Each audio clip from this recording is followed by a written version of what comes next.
दोस्तों इस वीडियो में बात करेंगे एक ऐसी कंपनी के बारे में जिसके पास यहाँ पे इंडिया में स्मार्ट टीवी हो गया, एलईडीज हो गया, यहाँ पे स्मार्टफोन्स हो गया, मोबाइल फोन्स, यहाँ पे साथ में वॉशिंग मशीन और एलईडी बल्ब सब बनाने का काफी बड़ा बड़ा मार्केट शेयर है और जिनको कॉन्ट्रैक्ट मिलता है बड़ी बड़ी कंपनियों से, सैमसंग हो गया, एलजी हो गया, मतलब जितने भी यहाँ पे बड़ी बड़ी कंपनी है यहाँ पे वो अपना जो टीवी बनाती है या स्मार्टफोन बनाती है वो किससे बनाती है? इस कंपनी से बनवाती है। तो अगर आप इस कंपनी का प्राइस टू अर्निंग देखेंगे तो आपको यहाँ पे धक्का लग सकता है। यहाँ पे देखिए 157 के प्राइस टू अर्निंग पे कंपनी ट्रेड करती है और इसने मल्टीबैगर रिटर्न दिया है लास्ट के एक साल में। अगर यहाँ पे देखूंगी कोविड के बाद कंपनी ने ऑलमोस्ट 10x का रिटर्न दिया था, उसके बाद थोड़ा करेक्ट हुआ बट वापस ये उसी रफ्तार में आगे जा रहा है। बट मुझे इतना ये क्यों रिटर्न दे रही है मुझे अभी तक समझ नहीं आया। ये कंपनी मुझे इतना पसंद नहीं है, तो मैं यहाँ पे आपको थोड़ा कोशिश करना चाहता हूँ यहाँ पे कि इस कंपनी के पीछे ज्यादा नहीं भागना हमें। ये कंपनी है दोस्तों डिक्सन टेक्नोलॉजी। तो डिक्सन टेक्नोलॉजी का आपने नाम सुना होगा, काफी बढ़ चुका है ऑलरेडी। यहाँ पे देखें तो यहाँ पे एनएससी की वेबसाइट पे देख रहा हूँ कि इसका फ्राइडे को रिजल्ट आया था यहाँ पे।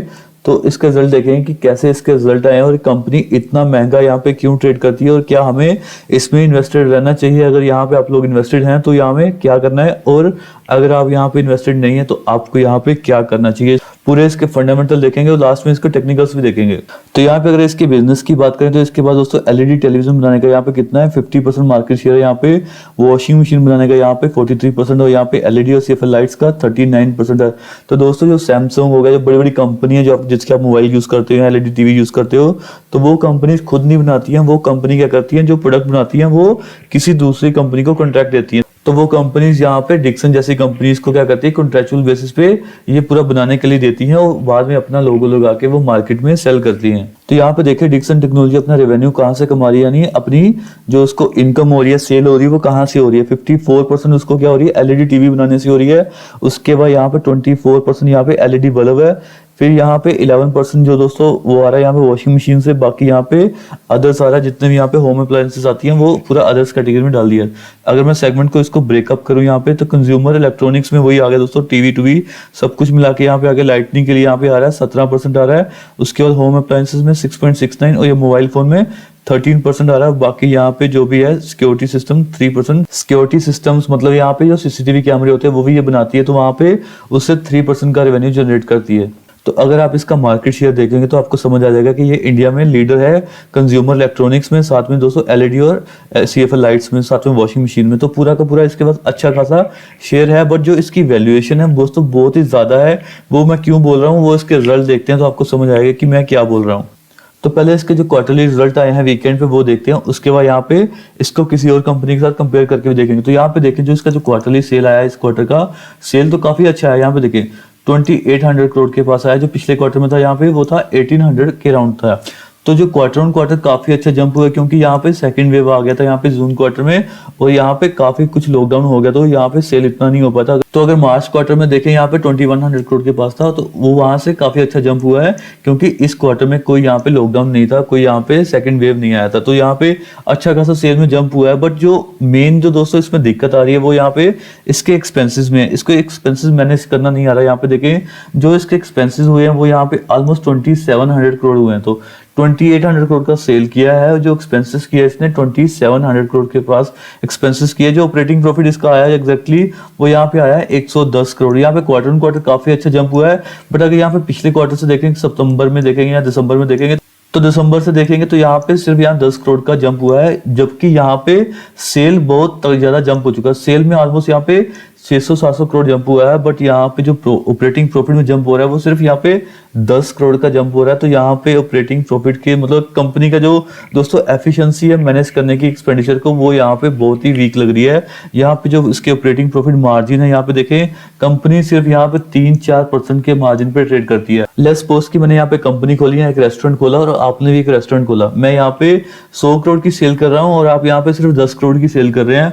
बट जो मेरा एक्सपेंडिचर है वो 98 करोड़ है, बट आपका एक्सपेंडिचर है वो यहाँ पे कितना है 5 करोड़ है। तो आपको जो प्रॉफिट हो रहा है वो 5 करोड़ हो रहा है, मुझे जो प्रॉफिट हो रहा है वो सिर्फ 2 करोड़ हो रहा है। तो यहाँ पे दिखने में तो मैं बहुत बड़ा लगूंगा कि मैं सेल बहुत ज्यादा कर रहा हूँ, बट जो एक्चुअल दोस्तों जो मेरे अकाउंट में आ रहा है, मेरे कैश में जो बन रहा है, जो ऐड हो रहा है, वो सिर्फ 2 करोड़ है और आपके अकाउंट में हो रहा है वो 5 करोड़ है। आप सिर्फ 10 करोड़ की सेल करके 5 करोड़ का प्रॉफिट कमा रहे हैं और मैं यहाँ पे 100 करोड़ की सेल करके सिर्फ 2 करोड़ का प्रॉफिट कमा रहा हूँ। तो वो वाली यहाँ पे बात हो गई। यहाँ पे ऑपरेटिंग लेवल पे यहाँ पे कंपनी अच्छा काम नहीं कर रही है। यहाँ पे कंपनी के एक्सपेंडिचर बहुत ज्यादा है, जिसकी वजह से यहाँ पे इतना बड़ा रिजल्ट ये नहीं दे पा रही। क्वार्टर ऑन क्वार्टर बेसिस पे देखेंगे तो काफी अच्छा लग रहा होगा, बट अगर इसको सेल के टर्म में देखेंगे दोस्तों, इतना बड़ा सेल होने के बाद यहाँ पे कंपनी सिर्फ इतना प्रॉफिट दे रही है। इसको अगर मैं यहाँ पे सीडीएसएल या किसी और कंपनी के साथ आपको कंपेयर करके बताऊं, यहाँ तो आपको समझ आएगा कि यहाँ पे क्या डिफरेंस है यहाँ पे और कंपनी को क्यों यहाँ पे इतना वैल्यूएशन यहाँ पे नहीं मिलना चाहिए। तो यहाँ पे सब कुछ इंक्लूड करके और यहाँ पे टैक्स काट के आपको समझ आएगा कंपनी यहाँ पे 63 करोड़ का इस बार क्वार्टर में प्रॉफिट दिया है। पिछले क्वार्टर में था 18 करोड़ बिकॉज ऑफ यहाँ पे लॉकडाउन था और सेकंड वेव था।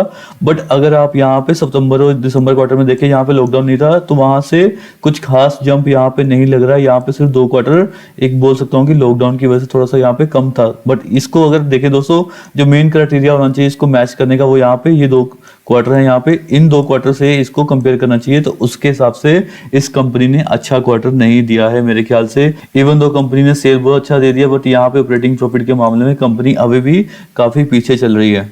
तो यहाँ पे अगर मैं इसको कंपेयर करूं किसी दूसरे सेक्टर की कंपनी के साथ, तो यहाँ पे देखिए इसका जो नेट प्रॉफिट था हमने देखा था 63 करोड़ और सेल था यहाँ पे 2800 करोड़ के पास। अगर मैं यहाँ पे सीडीएसएल का खोलता हूँ तो यहाँ पे देखिए सीडीएसएल का दोस्तों जो सेल आ रहा है यहाँ पे कितना आ रहा है यहाँ पे, तो यहाँ पे देखिए सीडीएसएल का जो सेल आया इस क्वार्टर में वो आया 146 करोड़, बट जो प्रॉफिट आया वो 86 करोड़।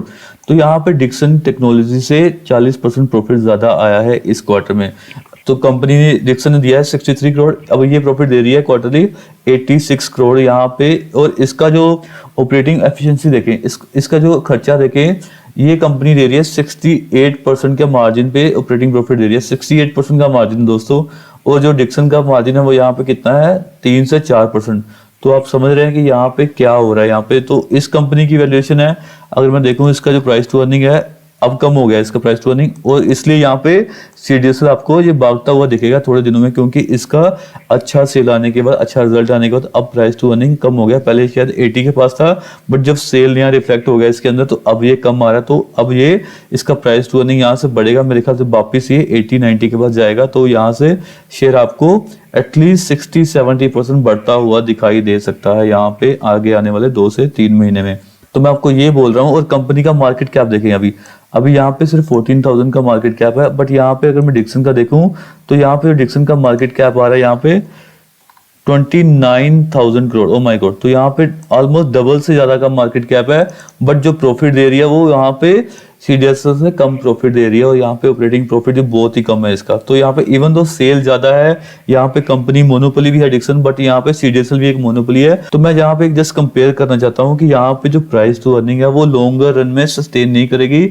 इवन दो यहाँ पे डिक्सन को यहाँ पे लोग हाई वैल्यूएशन देते हैं कि कंपनी, क्योंकि इंडिया में कंज्यूमर बहुत ज्यादा है और यहाँ पे एलईडी टीवी ये सब इनकी डिमांड बढ़ने वाली है, उसके अकॉर्डिंग इसको वैल्यूएशन ज्यादा दे रहे हैं। बट 156 की वैल्यूएशन दोस्तों ये सस्टेनेबल नहीं है लॉन्गर रन में, ये कभी ना कभी यहाँ पे 100 के नीचे आएगी अगर यहाँ पे इसने ऑपरेटिंग प्रॉफिट को सही से मैनेज नहीं किया। अगर यहाँ पे कुछ कॉन्ट्रैक्ट की वैल्यू यहाँ से बढ़ाएं, मतलब कस्टमर से अपने सैमसंग हो गए इनसे थोड़ा ज्यादा पैसे लें और खर्चा थोड़ा सा कम करें, तो यहाँ पे ये कंपनी ज्यादा प्रॉफिट अपना दिखा सकती है और वो वैल्यू सस्टेन कर सकती है। बट जो जिस हिसाब से अभी चल रहा है ये वैल्यूएशन इसकी सस्टेनेबल नहीं है, और यहाँ पे मैं बोल रहा हूँ कि सीडीएसएल यहाँ पे बड़ा जंप मारेगा, धीरे धीरे अपनी ऐसी वैल्यूएशन कैचअप करेगा जिस हिसाब से वो रिजल्ट दे रहा है।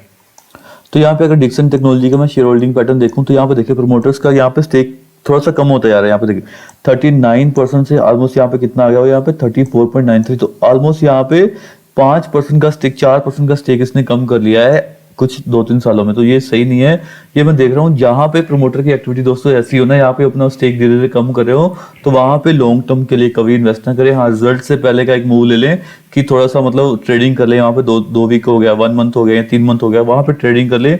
बट एक लॉन्गर रन के लिए यहाँ पे एक परमानेंटली मैं बोल रहा हूँ कि अपने पोर्टफोलियो में ऐसे शेयर ना रखें। उसके बाद यहाँ पे देखिए एफआईज की एक्टिविटी बढ़ रही है, ये अच्छी बात है। यहाँ पे 7 से यहाँ पे कितना हो गया, यहाँ पे देखिए एक टाइम पे 20 हो गया था यहाँ पे दिसंबर में, उसके बाद यहाँ पे धीरे धीरे कम कर रहा है अपना एफआईज, तो यहाँ पे 2% कम कर चुका है दिसंबर से।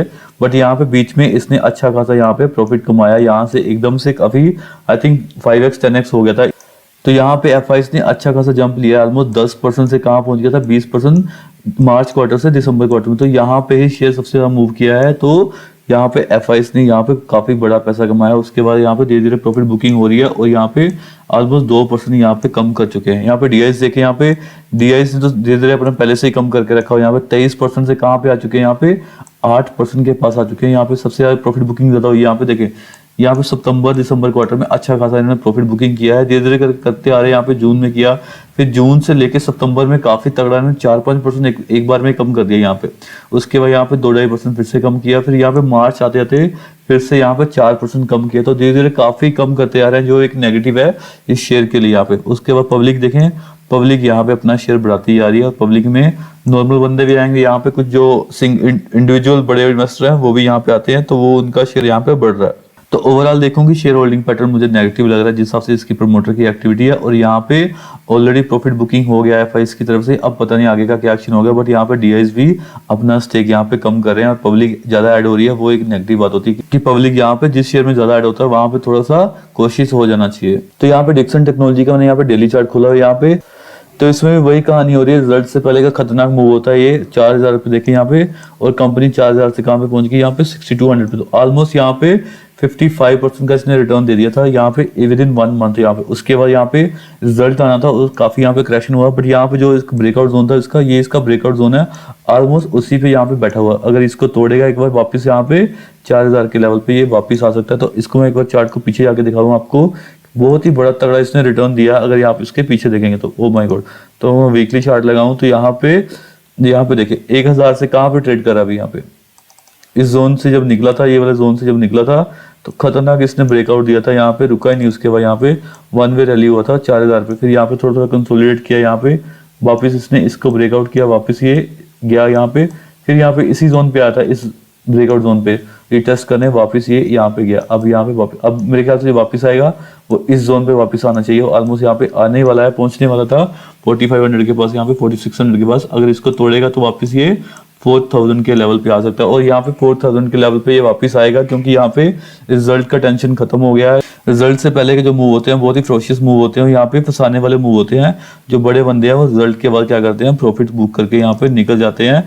तो यहाँ पे आपको भी उस हिसाब से ही ट्रेड करना है। ये एक जोन था इसका, ऑलमोस्ट उसी के पास यहाँ पे ट्रेड कर रहा है। देखें यहाँ पे इसी पे इसने सपोर्ट लिया हुआ है, इसके अंदर आना चाहिए और ये अंदर आएगा तो बड़ा यहाँ पे ब्रेकडाउन हो सकता है आगे आने वाले टाइम में। तो मेरे ख्याल से अगर आपको मौका मिले प्रॉफिट बुक करने का तो आप यहाँ पे प्रॉफिट बुक कर सकते हैं। और यहाँ पे अगर बाय चांस मंडे थोड़ा ऊपर खुलता है, ओवरऑल मार्केट यहाँ पे ऊपर खुलता है, तो यहाँ पे प्रॉफिट बुक करने की कोशिश करें। एटलीस्ट यहाँ पे 5500 जोन है, यहाँ पे मस्ट प्रॉफिट बुकिंग जोन है। यहाँ पे आपको मेरे लगता है कि प्रॉफिट बुक कर लेना चाहिए, क्योंकि यहाँ पे वैल्यूएशन सस्टेन नहीं करने वाली अनलेस यहाँ पे कंपनी कुछ अपने चेंजेस ना करे, यहाँ पे ऑपरेटिंग प्रॉफिट थोड़ा ना बढ़ाए और एक्सपेंडिचर अपना कम करेगी, तभी जाके ये कंपनी आगे सस्टेन कर पाएगी। इतना बड़ा जो हाई वैल्यूएशन है, नहीं तो यहाँ पे कंपनी नीचे गिरने वाली है। यहाँ पे मुझे लगता है कि वैल्यूएशन इसका 100 प्राइस टू अर्निंग 100 से ज्यादा इसका नहीं होना चाहिए, जिस हिसाब से ये अभी चल रहा है।